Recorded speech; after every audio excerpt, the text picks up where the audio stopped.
चला नमस्कार. शिक्षक भरतीमध्ये मोठं वादळ निर्माण झालेलं आहे, मोठा भूकंप आलेला आहे.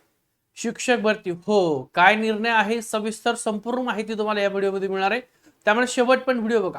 नेमकं काय आहे जे शिक्षक भरती झाली ऑलरेडी, ज्यांना 2 वर्ष झाले शक्यता जॉईनिंग होऊन, आणि आता सुप्रीम कोर्टाचा जो निर्णय आलेला आहे 55% टीईटी पास आणि 60% टीईटी पास, आणि मागचा जी काही भरती झालेली आहे टेटची ती याच मुद्द्यावरती गाजलेली होती, आणि त्याच्यामुळे खूप मोठ्या प्रमाणामध्ये आता बदल होणार आहेत.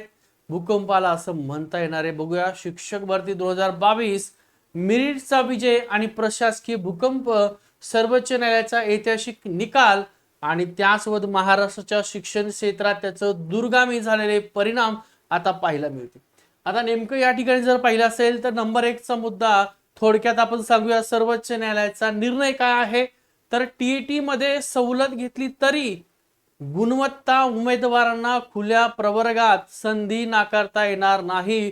म्हणजे तुम्ही टीईटी जर कास्ट मधून पास झाले असतील तरीही तुमचा विचार हा ओपन मधून केला जाणार टेट मध्ये, असं सुप्रीम कोर्ट म्हणतंय. आता इथं बघा प्रशासकीय आदेश 2022 ची जुनी शिक्षक भरती यादी रद्द करून मेरिटनुसार सर्व निवड याद्या नव्याने तयार करण्याचे निर्देश, असं प्रशासकीय आदेश आलेले. 5000+ शिक्षकांना त्या ठिकाणी फटका बसणार आहे. गेल्या 2 वर्षापासून कार्यरत असलेल्या सुमारे 5 ते 6000 शिक्षकांच्या नोकऱ्यावर टांगती तलवार आहे. शिक्षण विभागासमोर एक मोठं त्या ठिकाणी आव्हान निर्माण झालेलं आहे. आता हे काय नेमकं सविस्तर बघूया. आता जर भरती प्रक्रिया जर पाहिली असेल तर या भरती प्रक्रियेमध्ये कोणकोणते मुद्दे आहेत ते पण आपण इकडे बघूया. बघा, भरती प्रक्रिया 2 टप्पे. पहिला टप्पा टीईटी शिक्षक पात्रता परीक्षा म्हणजे टीईटी. ही केवळ पात्रता ठरवण्याची परीक्षा आहे. सुप्रीम कोर्टाचं म्हणणं ही केवळ पात्रता ठरवण्याची परीक्षा आहे. स्पर्धेत सहभागी होण्याचा पहिला टप्पा आहे. मागासवर्गीय उमेदवारांना 55% गुणाची सवलत दिली जाते. 2 म्हणजे तुमची टीआयटी टेट परीक्षा, शिक्षक अभियोग्यता आणि बुद्धिमापन चाचणी, अंतिम निवड आणि मेरिट ठरवणारी मुख्य स्पर्धात्मक परीक्षा कुठली? टेट. सर्वोच्च न्यायालयाच्या मते अंतिम निवड केवळ याच परीक्षेतील गुणवत्तेवर आधारित असावी. म्हणजे तुमची जी काय फायनल निवड होणारे शिक्षक म्हणून याची गुणवत्ता फक्त टेट मधले मार्कच धरले जावोत, असं सर्वोच्च न्यायालयाने सांगितलेलं आहे. तत्कालीन प्रशासनाची मोठी चूक आणि राज्य सरकारचा सदोष धोरण त्यामध्ये बघा जर पाहिलं असेल, आरक्षित प्रवर्गातील उमेदवारांनी टीईटी मध्ये 55% गुणाची सवलत घेतली. मुख्य परीक्षा म्हणजे टेट परीक्षा दिली. टेट खुल्या प्रवर्गाच्या ओपन कॅटेगरी कट ऑफ पेक्षा जास्त गुण मिळवले. बघा इथं महत्वाचा मुद्दा, टीईटी मध्ये किती टक्के?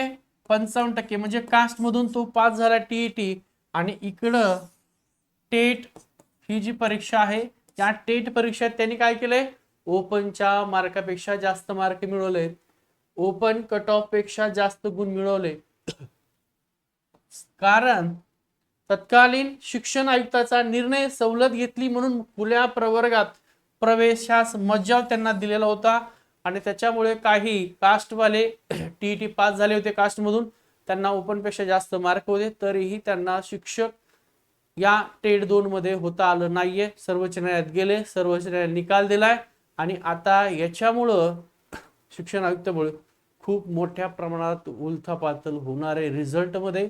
बघा, जास्त गुण मिळू नये उमेदवारांना केवळ आरक्षित जागावरच मर्यादित ठेवलं गेलं, त्यामुळे मेरिटचं उल्लंघन त्या ठिकाणी झालेलं आहे, असं सर्वोच्च न्यायालयाचं म्हणणं आहे. न्यायासाठीचा लढा छत्रपती संभाजीनगर खंडपीठ ते सर्वोच्च न्यायालय असा तो गेलेला आहे.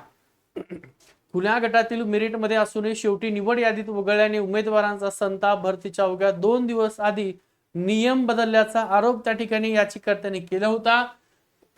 याचिकाकर्ते जे काय विठ्ठल सरगर, योगेश आहिरे, सुनील कांदे यांच्यासह सुमारे 200 अन्यायग्रस्त उमेदवारांनी सुरुवातीला छत्रपती संभाजीनगर खंडपीठामध्ये धाव घेतली. आणि मग राज्य सरकार आणि स्टेट बँक ऑफ इंडिया संदर्भात जुन्या निर्णयाचा आधार घेत हे प्रकरण डायरेक्ट सर्वोच्च न्यायालयामध्ये पोहोचलं आणि सर्वोच्च न्यायालयाने फायनल याचा निर्णय देऊन टाकलेला आहे.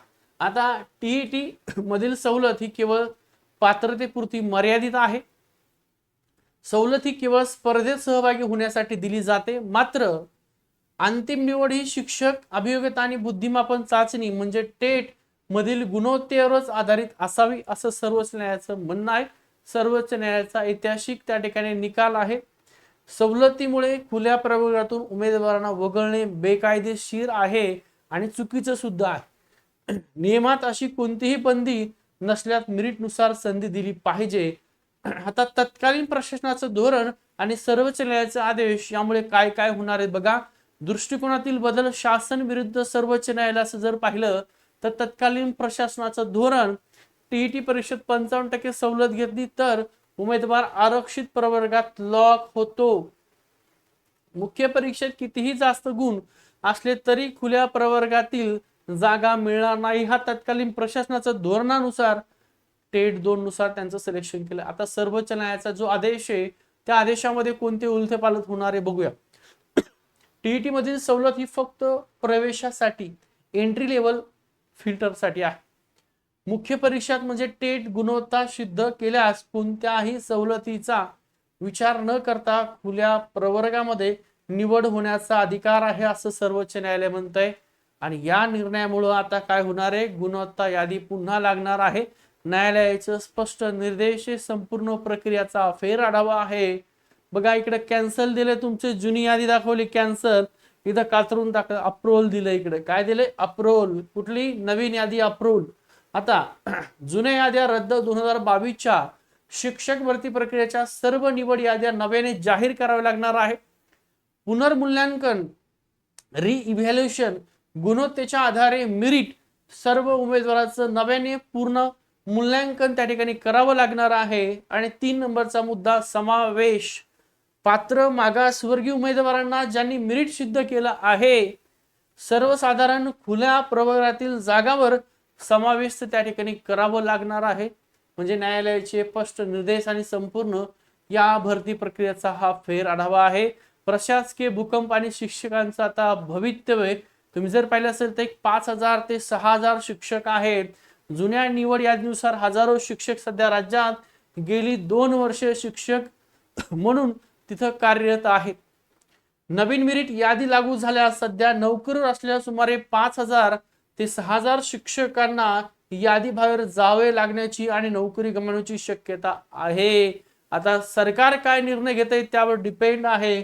शिक्षण विभागासमोर आता सर्व याद्या पुन्हा तयार करण्याचं आणि विस्थापित होणाऱ्या शिक्षकांचा प्रश्न हाताळण्याचे अभूतपूर्व प्रशासकीय आव्हान त्या ठिकाणी उभं राहिलेलं आहे. जेवढं शक्य होईल तेवढ्या प्रकारे अतिशय चांगल्या प्रकारे सांगण्याचा प्रयत्न केला. व्हिडिओ आवडला असेल यात कुठली शंका नाही, त्यामुळे लाईक करा, शेअर करा आणि सर्व शिक्षकांना, सर्व टेट धारकांना हा व्हिडिओ नक्की शेअर करून द्या. आपला टेलिग्रामचा ग्रुप आहे, या व्हिडिओच्या डिस्क्रिप्शन त्याची लिंक आहे, तो सुद्धा जॉईन. टीईटीची नव्याने तयारी करत असतात, आपली टेस्ट सिरीज सुरू झाली, ती जॉईन करून घ्या किंवा या पट्टीमध्ये आपला नंबर दिसतो त्या नंबरला संपर्क करा. निष्कर्ष पारदर्शकता विरुद्ध प्रशासकीय आव्हान दिलेला आहे. आता गुणवत्तेचा विजय झालेला आहे. हा निर्णय भरती प्रक्रियेतील पारदर्शकता आणि जनतेच्या समानतेच्या तत्वांना बळकटी देणारा ठरणारा आहे. याचिकाकर्त्याची प्रतिक्रिया त्या ठिकाणी आहे. आणि पुढची दिशा, प्रशासकीय चुकामुळे निर्माण झालेला हा गोंधळ निस्तारताना राज्य सरकारला आता कायदेशीर आणि मानवी अशा दोन्ही आघाड्यावर अत्यंत सावधगिरीने पावले टाकावी त्या ठिकाणी लागणार आहे. पात्रता परीक्षेतील सवलत ही गुणवत्तेच्या आड येऊ शकत नाही, हा नवा आणि स्पष्ट पायंडा त्या ठिकाणी दिलेला आहे. हा व्हिडिओ आवडला असेल तर नक्की व्हिडिओ लाईक करा, शेअर करा, सबस्क्राईब करायला विसरू नका. आणि आता पवित्र पोर्टल सुद्धा या मागचं सुरू होणार आहे, याद्या परत लागतील. परत या ठिकाणी जे कास्टवाले होते ज्यांना डावललेलं गेलेलं आहे, ज्यांना ओपनच्या बरोबरी मार्क होते परंतु ते कास्ट मधून टीईटी पेपर 1 असेल, पेपर 2 असेल, पास झालेले होते आणि त्यांचं सिलेक्शन नव्हतं केलं, आता त्यांचं परत सिलेक्शन करावं लागणार आहे. अत्यंत गुंतागुंतीचा प्रश्न निर्माण झालाय. तुम्हाला नेमकं काय वाटतंय त्या कमेंटमध्ये नक्की कळवा. आपला टेलिग्रामचा ग्रुप सुद्धा जॉईन करा. तुम्हाला टीईटीची तयारी करत असाल तर टीईटीची टेस्ट सिरीज आहे आपल्यावली, जॉईन करून घ्या. श्री अकॅडमीचा ऍप आहे, या व्हिडिओच्या डिस्क्रिप्शन त्याची लिंक दिलेली आहे. ठीक आहे, थांब.